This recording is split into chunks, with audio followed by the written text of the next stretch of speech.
చరిత్ర, త్రిలోక సంచారి చరిత్ర, నూరుగాల సంచారి చరిత్ర,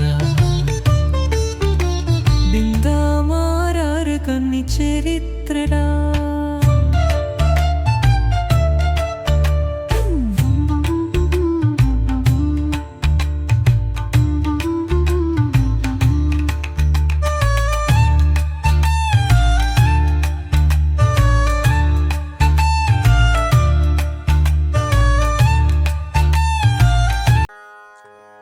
ఓం శ్రీ గణేశాయ నమః. శ్రీమాత్రే నమః. శివాయ గురవే నమః. శ్రీకృష్ణ పరబ్రహ్మణే నమః. శ్రీరామాయ నమః. నారాయణం నమస్కృత్య నరం చైవ నరోత్తమం దేవీం సరస్వతీం వ్యాసం తతో జయముదీరయేత్. మోహనవాణి ఛానల్ ద్వారా మార్గదర్శకులు మహర్షులు అనేటువంటి శీర్షికన నారద మహర్షి యొక్క దివ్య చరిత్రాన్ని మనం గత 13 రోజులుగా శ్రవణం చేస్తూ ఉన్నాం.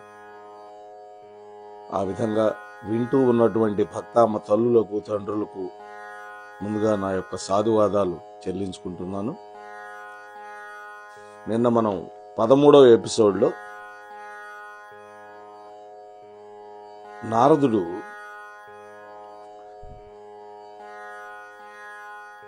విష్ణువు యొక్క మాయను గురించి తెలుసుకోలేను అని అర్థం చేసుకున్నాడు. నిన్న అంటే ఎంత తెలివి వచ్చింది అంటే, విష్ణు మాయని నేను తెలుసుకోగలిగినటువంటి వస్తువు కాదు, నాకు ఆ సామర్థ్యం లేదు, ఇంకెప్పుడు నేను ఆ విష్ణుమాయను తెలుసుకున్నానని అనుకోను అనేటువంటి బుద్ధి కూడా వచ్చింది అనుకున్నాడు. తర్వాత వేళ 14వ భాగంలో ప్రవేశిద్దాం. పూర్వం సూరసేన దేశాన్ని చిత్రకేతు అనేటువంటి ఒక రాజు పరిపాలిస్తూ ఉన్నాడు. చాలా సుఖంగా ఉన్నాడు. అంగిరస మహర్షిని ఆశ్రయించి ఆయన యొక్క దయ వల్ల తన భార్య అయినటువంటి కృతజ్యుతి అనేటువంటి ఆమె యందు ఒక కుమారుణ్ణి కన్నాడు. అయితే ఈ కృతజ్యుతే కాకుండా ఆయనకి మరొక 2 భార్యలు కూడా ఉన్నారు. అంతకు ముందు సంతానం లేనప్పుడు 4 భార్యలు బాగానే ఉన్నారు, 3 భార్యలు బాగానే ఉన్నారు. ఒకరికి సంతానం ఎప్పుడైతే కలిగిందో మిగిలినటువంటి 2 దుఃఖం మొదలైంది. ఆ దుఃఖం ద్వేషంగా మారింది. ఆ ద్వేషంతో ఆ పసిపిల్లవాడిని విషం పెట్టి చంపేశారు. ఆ విషయం తెలుసుకున్నటువంటి వరం ఇచ్చినటువంటి అంగిరస మహర్షి, నారదుడు ఇద్దరు వచ్చారు ఆయన దగ్గరికి. కరుణతో వచ్చారు, ఎంతో బోధ చేశారు.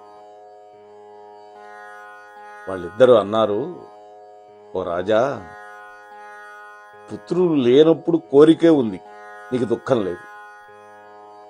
మృత్యు అనేది ఒకనాడు లేని వస్తువు, నేడది సంప్రాప్తించింది అంటే ఒకనాడు ఎవడైనా పోక తప్పదు అనే అర్థం కదా.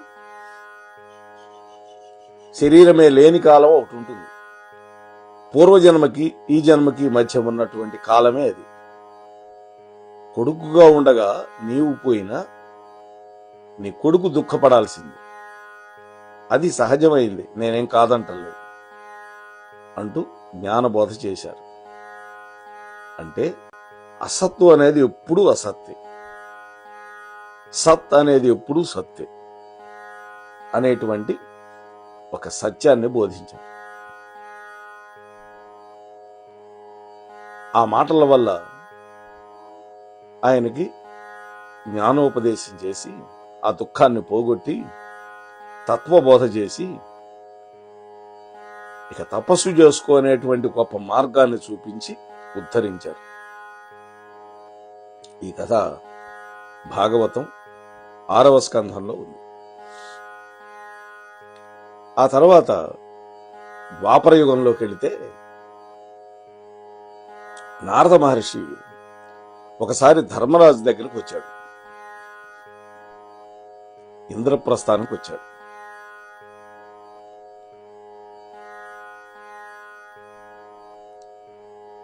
వచ్చి ఆయనతో అన్నాడు, అయ్యా, నేను ఇప్పుడే పాండ్య రాజ్యానికి వెళ్ళానయ్యా, ఆ రాజు నీతో ఒక్క మాట చెప్పమన్నాడు.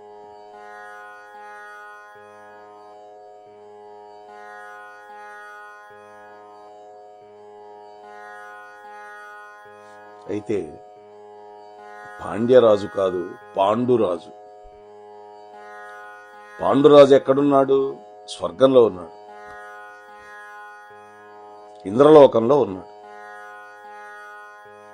అటువంటి మీ తండ్రి పాండురాజు దగ్గరికి నేను వెళ్ళాను అంటున్నాడు. ఆ రాజు నీతో ఒక మాట చెప్పమన్నాడు. మీ నాన్న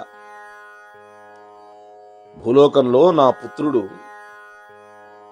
ధర్మరాజు గనక రాజసూయం చేస్తే బాగుంటుంది అన్నాడు.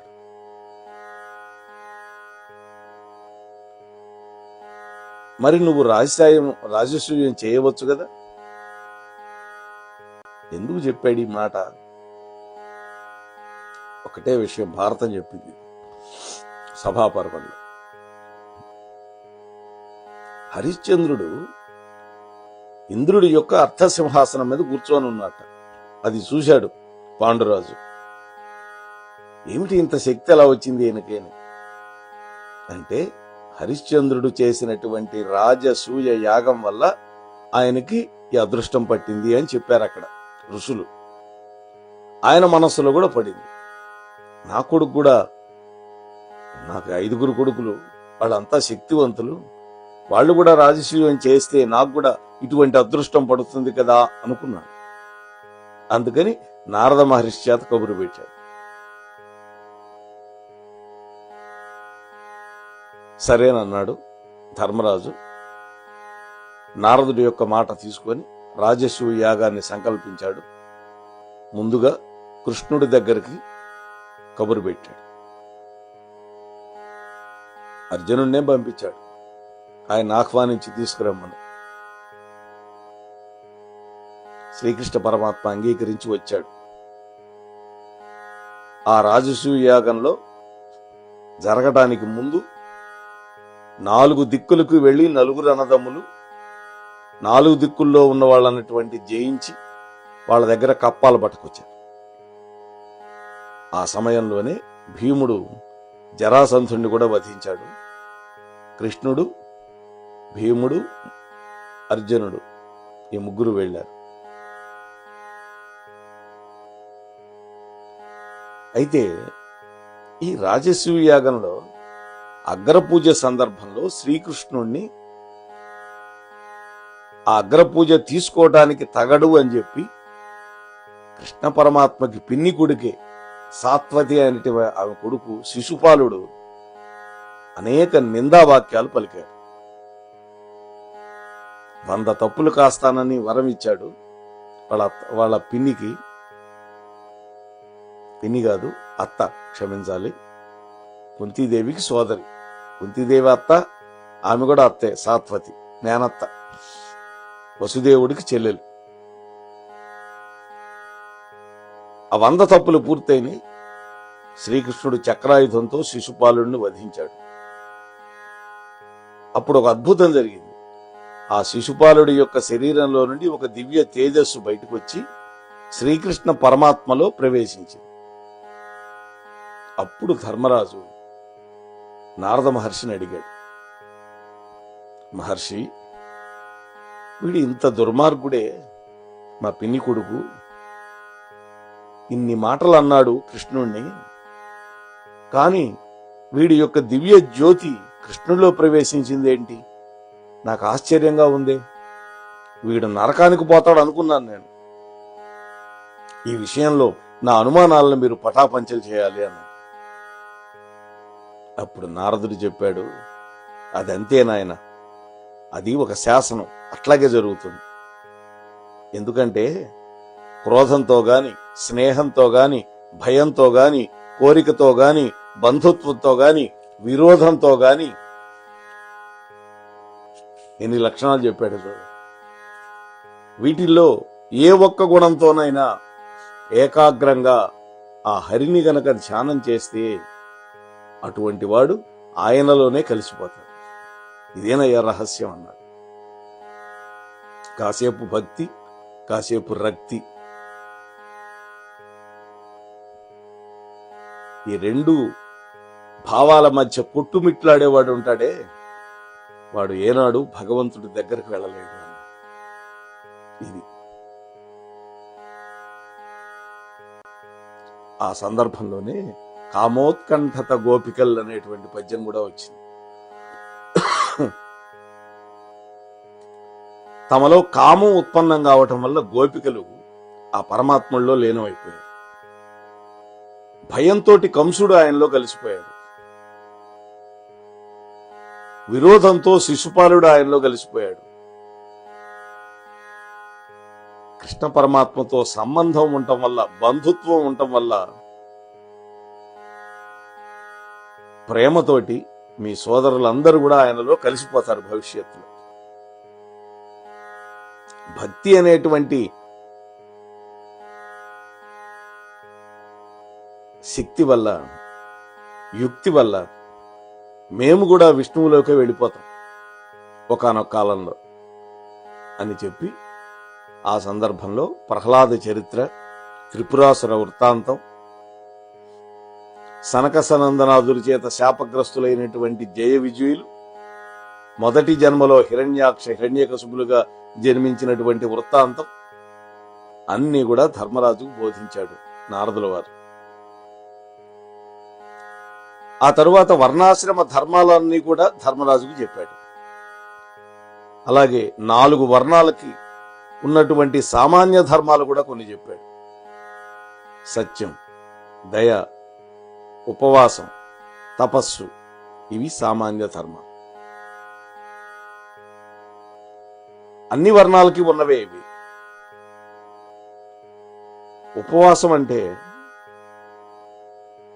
మనం సాధారణంగా అనుకునేది ఏంటంటే ఏమీ తినకుండా ఉండడం అనుకుంటాం. ఆ మర్నాడేమో ఒకేసారి బాగా పీకదాగా తినటం. అది కాదు. సదా ఉపవాసి, నిత్యోపవాసి అనేది 2 ఉన్నాయి. అంటే ఎప్పుడూ మితంగా తినేటువంటి వాడిని సదా ఉపవాసి అంటారు. అంటే అతడికి ఏకాదశి ఒకటే, పౌర్ణమి ఒకటే, ఎప్పుడూ మితంగానే తింటాడు. అలా తినాలి కూడా. అది ఉత్కృష్టమైనటువంటి వ్రతం అని చెప్తున్నారు. అలాగే శౌచం, సదసద్వివేకం, మనోనియమం, బాహ్యమైనటువంటి ఇంద్రియ జయం, ఈ లక్షణాలు కూడా కలిగి ఉండాలి.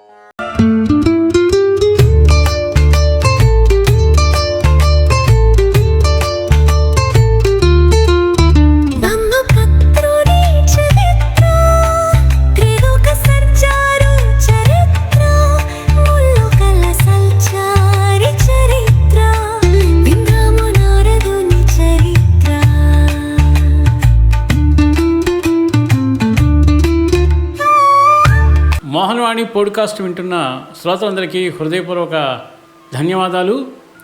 వినండి, వినిపించండి, వింటూనే ఉండండి. మోహనవాణి తెలుగు పోడ్కాస్ట్ మీరు వింటున్నారు. మోహనవాణి.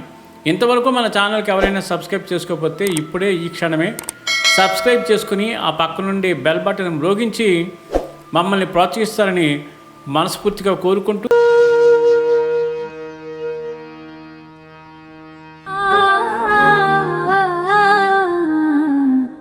మోహనవాణి.